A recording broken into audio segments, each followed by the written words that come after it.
நம்ம skin cut ஆச்சுன்னா அதுவே ஹீல் ஆகிடும். ஆனால் நம்ம டீத் பிரேக் ஆச்சுன்னா அதுவே ஹீல் ஆகுமா?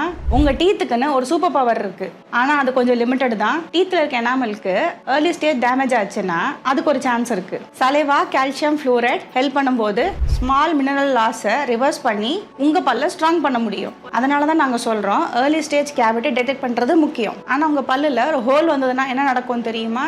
உங்கள் டூத்தால் அது மறுபடியும் பில்ட் பண்ண முடியாது. அப்போது ஃபில்லிங் தான் சொல்யூஷனாக இருக்கும். கொஞ்சம் வெயிட் பண்ணலாம்னு நினைச்சீங்கன்னா ப்ராப்ளம் பெருசாகும். சரி, அப்போ கிராக் ஆன டூத் ஜாயின் ஆகும்னு பார்த்தீங்கன்னா அன்ஃபார்ச்சுனேட்லி இல்லைன்னு தான் சொல்லணும். சிப் ஆனாலும் கிராக் ஆனாலும் டீத்தில் ஸ்கின் மாதிரியான ரிப்பேர் ஆகிற செல்ஸ் இல்லை. இந்த மாதிரி சிச்சுவேஷனை டிலே பண்ணீங்கன்னா ரூட் கெனால் இல்லைன்னா க்ரௌன் போடுற மாதிரி சான்ஸ் ஆகிடும். இதுலேருந்து நான் சொல்ல வர்றது என்னன்னா, டீத்துக்கு செல்ஃப் ஹீலிங் பவர் இருக்குது. ஆனால் அது ஏர்லி ஸ்டேஜில் மட்டும்தான். நீங்கள் கோல்டாக சாப்பிடும் போது சென்சிட்டிவிட்டி இல்லைன்னா உங்கள் பல்லில் black spot or food stuck ஆகிற ப்ராப்ளம் இருந்தால் இக்னோர் பண்ணாதீங்க. அது கேவிட்டியோட ஃபர்ஸ்ட் சைனாக கூட இருக்கலாம்.